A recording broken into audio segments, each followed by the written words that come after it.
2, 1. We are live. Maybe it's always really weird to tell at the beginning, so let's just pretend that we are. Let's pretend. Yeah. And since my computer has COVID brain, it's extra slow, so that makes it even more confusing. But we are there. COVID brain. Yes. 2, 1. We are live. Oh, goodness. Sorry, guys. I'm just trying to bring up Facebook, but so we can follow along with anyone watching, and we're replaying. So sorry about that. Okay, good. As long as it's your fault, because if it's my fault, it's a lost cause because I cannot function today. Hello, world. I have COVID. It's been a great year. 2021, welcome. Congratulations on the COVIDs. Yes. I feel like I'm like a part of this cool kids club now. I'm like, I got it. Yay. And then I'm like, wait, this actually kind of sucks. Yeah. But quarantine is around the corner for it ending soon. So let's talk about the new year. Well, first let's do introductions. My name's Tanisia. I'm with Brick by Brick Real Estate. We have Megan here. We have Brian here.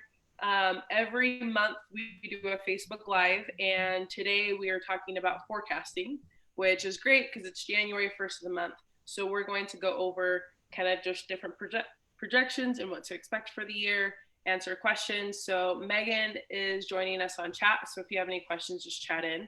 And I am going to pass this baton over to Brian. Dun, dun, dun. You are now the host. And you know what happened last time I was the host, right? Always entertaining. Well, I don't know how to. Okay. So let's just dive right into it. Let's talk about the mortgage. I'm in the mortgage space, right? So let's talk about kind of what the mortgage market's doing. Tanisha, you guys will hit on the kind of the housing inventory situation, but wait, see, when I host, I can't do it. Share screen. We believe in you. We believe in you. Okay, here I go. Brian is our favorite mortgage lender, and he is just always in the know with all this stuff. So we trust him with all these. And this stuff does not really relate to the Zoom thing, but you have you can see my screen, right? Yeah. Yes. Okay. So let's talk about interest rates. I get this question all the time. What are rates going to do this year? Yes. As of this morning, last week, I guess, we had hit all-time lows in mortgage rates. Okay. And so I pulled up on the screen. Yeah, all time. It's gotten a little worse this afternoon, kind of this afternoon. Yeah, it started to sell off a little bit, but these are micro changes. But overall, this website, and this is a public website, this is the official national average of interest rate that you'll see. And as most of you probably know, the interest rate you end up with has several different factors. This is kind of an overall average. They've been tracking this since the late 70s. And the methodology, meaning the stuff that goes into these numbers, is pretty consistent.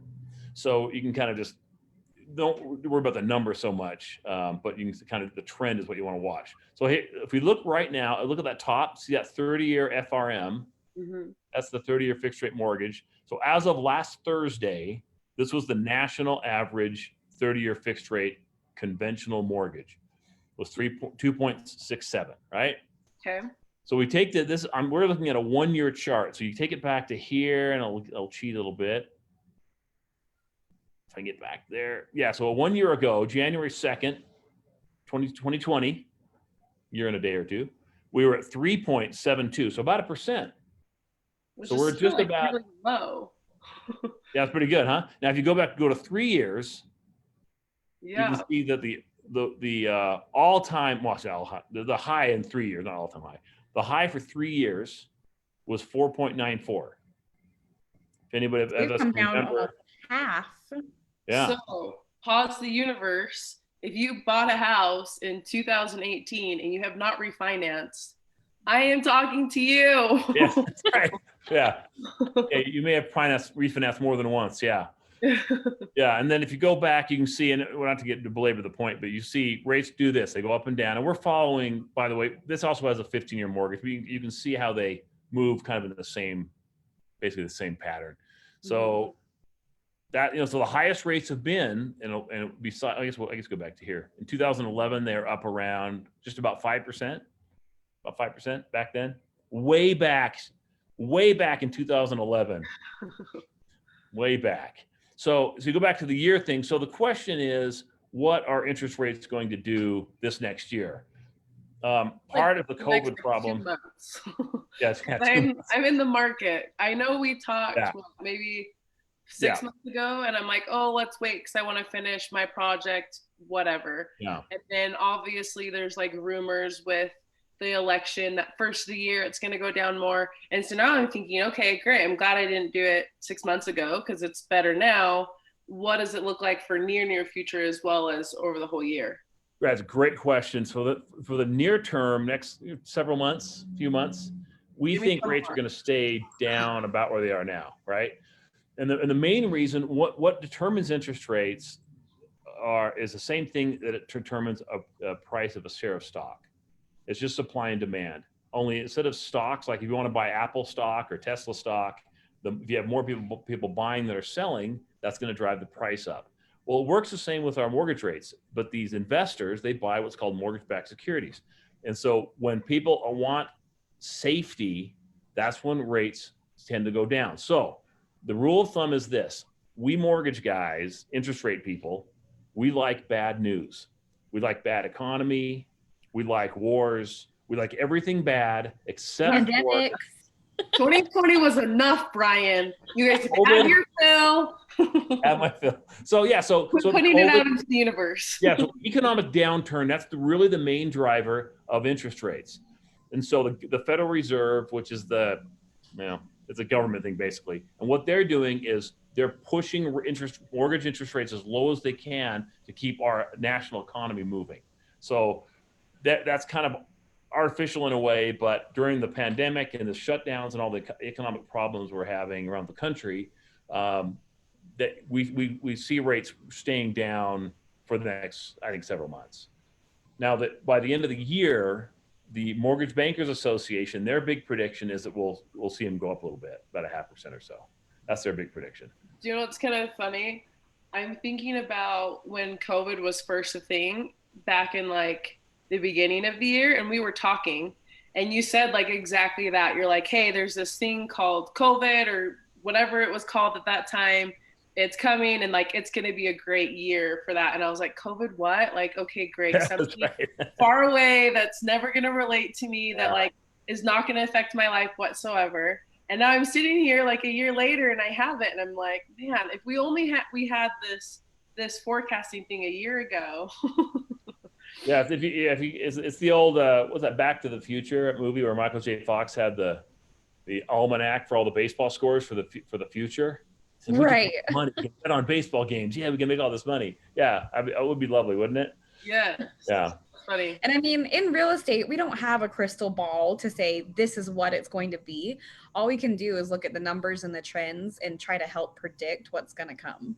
Yeah, exactly. And that's the best you could do. And there are a lot of people who make a lot of money making predictions, and half of them are right, half of them are wrong, right, every time.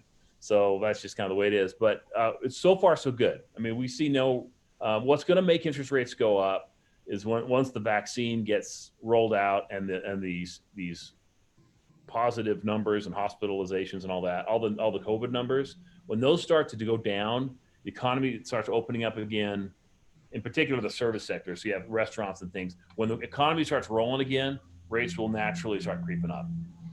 So when I that have is hard to finish my project. Yes? The what? I said, so I have until March to finish my project and get my house refinanced. Maybe February. No, I don't know. Who knows? February? Oh. Push up that timeline, Tanisia. Yeah. Well, now, actually, one thing, I get a lot of questions about the political thing. And I'll just say this. I wouldn't worry about the politics stuff. Doesn't seem to matter. Election one goes one way, presidential elections, state elections. It's not, I see no evidence that it's driving interest rates one way or the other.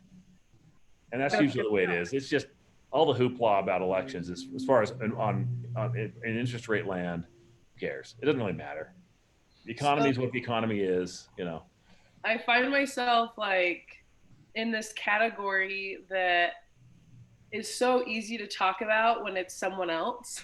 That's right. That's right. I'm laughing at myself with this too because I know better, but I still am in that category. So I keep bringing up this project that I'm doing, right? And that's been my excuse for not wanting to refinance. But I know in reality, it really doesn't make a difference whether it's done or whether it's not, right? So I want to break down kind of what that process means because really, if I chose to, let's say my project's not done by February and I'm waiting till March and now I'm another 6 months because last time we talked was 6 months ago. Yeah. And I could miss this window very well. And so if I'm using this excuse to prohibit me from refinancing it, what's the risk that I'm waging? And so in all reality, and Brian, you correct me if I'm wrong, because a lot of people are like, I want to finish my basement, I want to do whatever, and then I'll refinance. And so a part of a refinance process is typically they'll send out an appraisal to appraise your home, correct? Right. So if my home has a finished basement or more finished square footage, by nature it should appraise for a higher amount. If I'm refinancing solely for the purpose of getting a lower interest rate, the worth of my home isn't necessarily a factor that benefits me or hurts me, correct? It's just That is correct. a factor that's within it, right? That's right. And so if I'm looking to sell, maybe it'd be great to know what it would appraise for and what I could sell it for. But if I'm just getting a lower interest rate, am I an idiot for continuously waiting to finish something when it really doesn't matter? And I'll let you answer that in your head because I already know the answer. That's Let's talk. no idiots here. Because I've been using this excuse and now I'm like, man, I'm one of those people that I keep shaking my head about, thinking like, man, they don't know any better. They're using this excuse and it's hurting them. So let's talk. And for everyone who is in my same shoes, jump on the bandwagon with me and it will be a good thing. Yeah. Well, you bring up a great point because it's not just the finishing the basement. It's anything, well, let's see. And I hear this all the time. I think they're going to go lower. I think they're going to go lower because they saw, you watch on TV or something and you hear these talking head folks, these financial guys, especially on CNBC, for example. You'll see these talking head guys whose living it is, they just sit there and make predictions all day, and they're right half the time or less, right? And the problem is, if you look at it just mathematically, I just don't know how, and we're getting so close to zero. I mean, how much lower can rates get, right? But right. I know how high they can go. So, True. It's kind of one of those things where if you're thinking of refinancing or of just going ahead and pulling the trigger and buying, we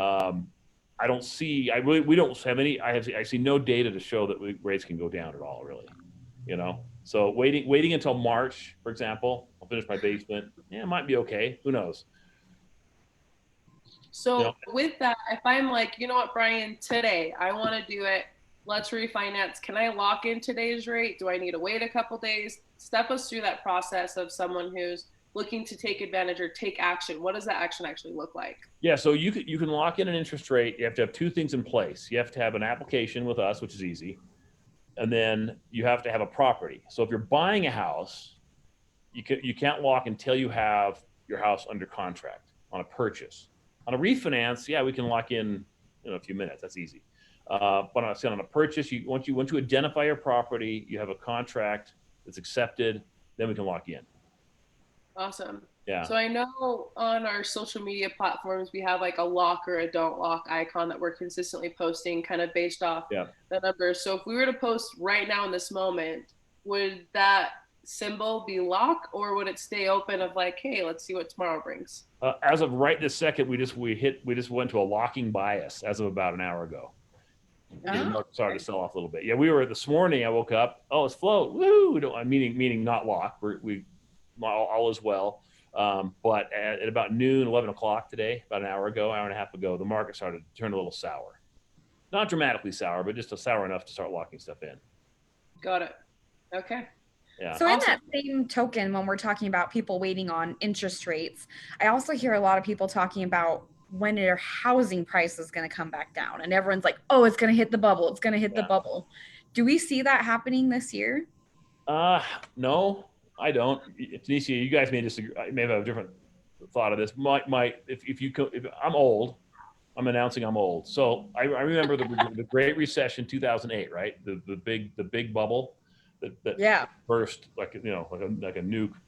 The problem back then was we had a lot of buyers who just didn't qualify. You heard about these no doc loans, these liar loans, and all that back then. That's what caused the bubble before. You had unqualified buyers borrowing way too much money and paying way too much for homes, and that all came crashing down, as a lot of us remember.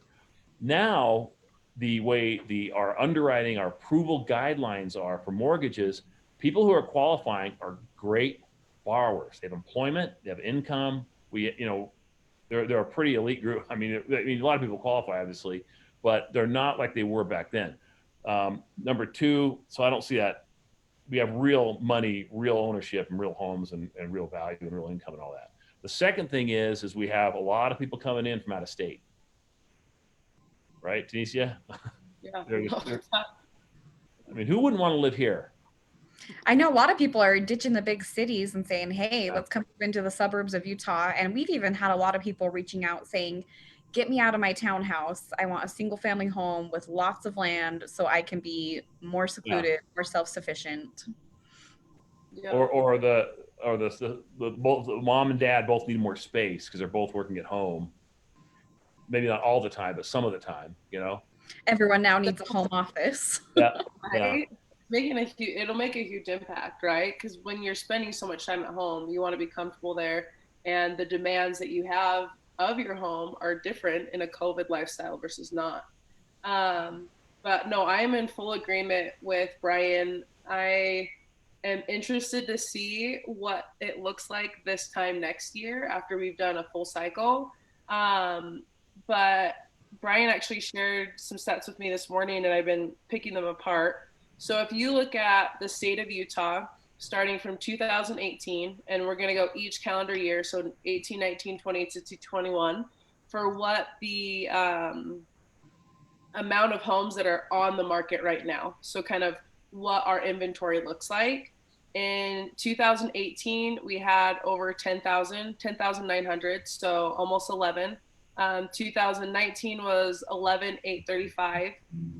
2020 was 10,375. So all 3 past years have been over 10,000.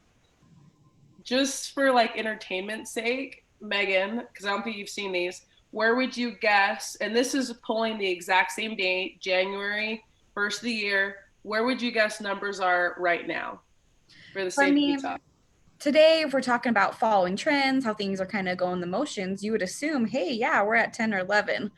But I did sneak peek at some numbers this morning, and no, it's much lower than that. So before you would look, and if I'm like thinking, okay, what if we just say it's half? And it's much lower than half, which is absurd. So right now we're at 2,364.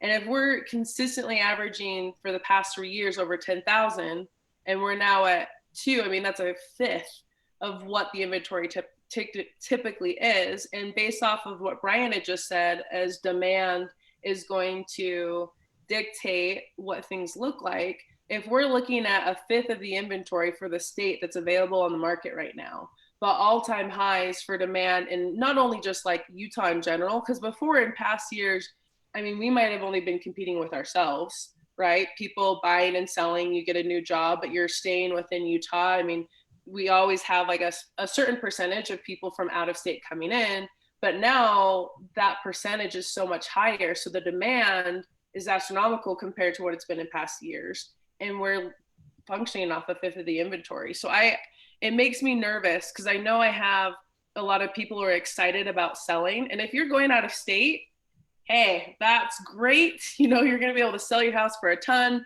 Hopefully the economy is in your benefit wherever you're moving to. But if you're looking in state, I'm very cautious with my sellers right now. Selling your house is easy. Buying is hard, and getting into a home is difficult. So it's going there. And what Brian had said before, it had bubbled before because something was happening that wasn't supported or shouldn't have been. Right now, all of our growth is supported. And so for it to pop, there needs to be something, invalid. And right now there's just not much to pop. Right. So to anyone that's saying, I'm waiting for the bubble to burst, sorry to burst your bubble. It's not going to happen this year or probably anytime soon. There's no bubble. We don't have we just don't have the ingredients of a bubble. Yeah. I mean, there could be an earthquake tomorrow in 5 minutes. I know the earthquake at the beginning of the year definitely put a bunch of things on pause, changed the market and how things were, but that lasted for about 2 weeks, and then things started picking up and kind of hitting off again. And so, I mean, you look at this graph that we're looking at right now, and Brian, go ahead and go back to 10 years. Regardless of what it is, whether it's COVID, natural disaster, people making poor decisions, like there's going to be, it's going to ebb and flow. It's going to go up and down. If it's not COVID, it'll be something else. But right now, for the near future of what we have seen and what we do anticipate, it seems that for the market with Utah, as far as housing goes, we're still in a deficit. Demand is higher than ever. So pricing should continue to climb with the support of the lower interest rates. That's definitely going to foster a buyer's industry as well, because you're going to be able to afford more with a lower interest rate.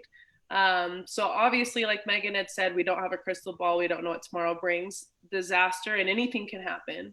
But in general terms, it seems like for the next year, we're going to see the housing market continue to increase price-wise and the demand to continue to be strong, whereas the inventory is going to be low. Is that pretty fair? Okay. I think that's a fair prediction. I do have a question for you guys. So we have someone asking, what's it like for people trying to get a loan that's a little bit higher? So we work with a lot of people that are trying to get that starter home at around like 350, 400, and those loans are a lot easier to get through. If we have someone that's looking to move up to their maybe second or third home, they're expanding because they've outgrown during this pandemic. What are we looking at for loans that are like 850 range? Yeah, it kind of depends on how much they're putting down. So we have what's called agency with Fannie Mae, Freddie Mac, which is a conventional plain Jane loan. The loan limit on that is $548,000 this year. So if you're buying a house for $850 and you sold your house and you have, in that case, $300,000 down, right? Then you're looking at the rates you're looking at right now. However, if you need to borrow more than that, if you want to get what's called a jumbo loan, which is anything over that 548, and depending on the county you're in Salt Lake County, it's higher than that. But the rates for those go up about 0.25%, 0.5%, depending. And those vary a ton by the profile, so credit scores and actually how much down payment you're putting and all that. But they're record lows as well, the jumbo loans, believe it or not. And are they just as easy like on the application process, or are you guys a little bit stricter on credit profiles and income? So jumbo loans are more strict. Usually not too bad though. It's meaning, for example, if you're, let's say you own your own company, and with a regular conforming loan like you're looking at, conventional loan, we could probably maybe get away with 1 year of taxes. In jumbo loans, you have to have that 2 years of tax returns, stuff like that. But it's not that big a deal. It's not too bad. And there are ways we can get around. If you wanted to buy a house, for example, for $850 and you wanted to borrow, 720 or something like that. A lot of times we can split it up into a first mortgage at $600 and a second at $120,000 and avoid all the jumbo loan stuff. So there are ways we can do it. Yeah, we do these all the time. So my question is on the flip side of those who are just trying to get in by the skin of their teeth, because I know we have a lot of first-time buyers, and with the way that the market's going, their income just isn't going to be able to keep up. And so in my mind, I'm like, okay, if you just get a house, you're going to gain equity super quickly, but getting your foot in the door to get the house is that first hurdle. What can they be doing to kind of increase the maximum affordability, right? Because I know you have debt to income and other factors like that. Is there something that they should be working on first? If their goal is just to get a house, period, get a townhome, a condo, just get into the market, they're not really picky about what it is. What do they need to do to just understand? Because I know with talking to some of my clients, there was some misconceptions about pre-qualification costing money, or there being fees, or they're needing 20% down, 5% down. Like, how do we speak to this group who's like, I just want to get into a house, 2021, that's my goal. Where did they start? Yeah, step one is to get with me and let's take a look at it. Because it depends on who it is. Some people, for example, may have no down payment, and maybe their credit's not quite there, but it's close. And it depends on the program. So, for give you an example, there's a loan that we do all the time it's called Utah Housing, and it's kind of a quasi-government low down payment program, is what it is. And we do these all the time. It's a really good program. And it has a minimum credit score requirement, and that's really the big one. And sometimes people come in and they're like 10 points short, for example, and we can give you a plan to get the credit score up to where it needs to be and go from there. But ultimately, you've got to find out where you stand, because sometimes if there's no general rule say, hey, by the way, you need to start saving a bunch of money, so that's not necessarily true, right? Or you need to get your credit better, which may not apply to somebody, or it may. I don't even know what fixed credit means sometimes. So the idea is we want to get in here and figure out exactly what our game plan is and just execute it. And you'll find most people, it's not as hard as you may think, actually, for the zero downs, the starter home type stuff. It's actually pretty easy. What if someone's on a current like credit repair plan and technically they can do something, but if they, did X, Y, and Z, they'd be in a little bit of a better situation? What's kind of like the tightrope walk on that of, if you can do it now, is it better just to like make it happen and then refinance or like fix it better later? Or do you just wait it out if it's a short enough period? Like what's considered short, what's considered long for those? That's a great question. Yeah, I would say short. If you're talking a month or two, I think you're safe. The problem with waiting to buy, frankly, is the way we're looking at the forecast for this year, like we talked about, with the number of homes on the market under 2,400. I mean, are you kidding me? That's not just Salt Lake County. That's the whole state. 2,000 homes in the entire state of Utah. Like, this is just stupid. That's unheard of. Yeah. And by the way, I remember 2018 when you referenced in those numbers. I remember back then, and we were complaining about not enough inventory. So anyway, but yeah, the kicker is right now is waiting. For most people, you're just going to get further and further behind the curve. So in other words, can you save enough down payment to make up for the fact that maybe this house is for sale for $350, maybe in 6 months it's going to be $360, $665. I know on new construction, I was just meeting with a builder this morning, and they're raising prices $10,000, $20,000 every month or two. Yes. That's just materials costs and market. I feel like you're a preacher, and I'm like, yes. Yeah, so exactly right. So if you would have made an offer and got the house start construction in December, the answer is $20,000 for January, same house. So how much are you making per month? So unless you're making $20,000 per month, you're losing ground. So on the flip side, I also feel like I have a number of clients too who are like, I'm done moving. Like, I just want my next house to be my dream house. Like that one last hurdle. And I find myself like, we're in this boat where we can't find that perfect house. And now it's been 6 months or however much time. And so I think, like, is it too harsh to say at this point? It's either like, do you want to move or not? Because if you want to do this, we need to do it. And it may not be that perfect house, but if that's what your goal is to get into a new home, it's just kind of like wake up and face reality versus like, I think it's right now. That's exactly the right answer. Unfortunately, now some folks may need to wait, and it can pay off. If we have a 4-month, 6-month credit repair project we need to do, and we do that all the time as well, then you'll be all right, maybe, but if you're trying to take too big of sometimes in real estate, like anything else, you take too big of a step, and you can reach and reach and reach, but you just can't get it. And maybe you need to take a smaller step and do, buy something smaller and plan on keeping it for 5 years, whatever. Definitely. This is definitely a sidebar topic, but I've been reading this book. I think it says like say goodbye things. It's like a minimalist book. Goodness. Oh yes. And one comment that really stood out to me was something along the lines of like, true happiness isn't like always wanting more, it's wanting what you have.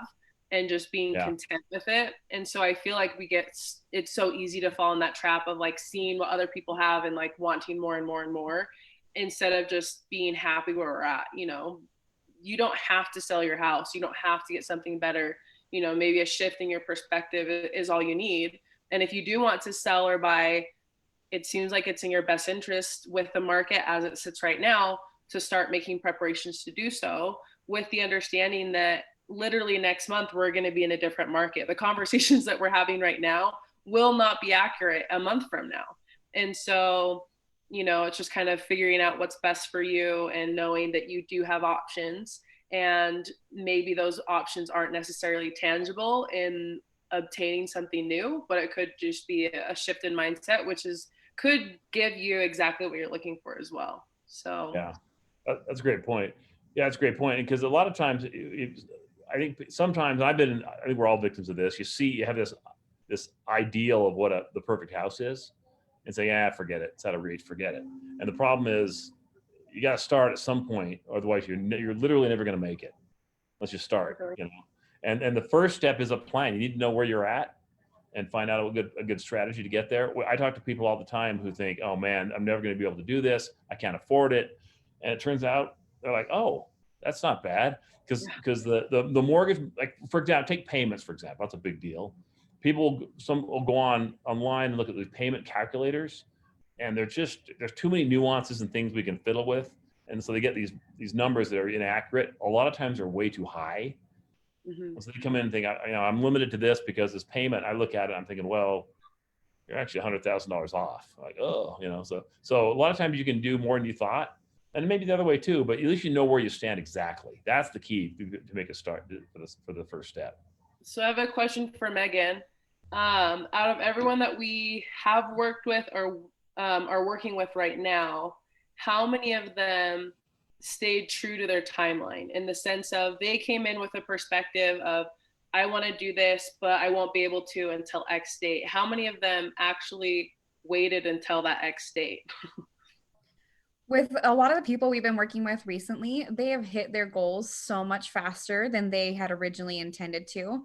I mean, we had a couple we just closed with that said, oh yeah, I think we'll be ready in about 6 months. We'll just kind of keep working on things and see what happens.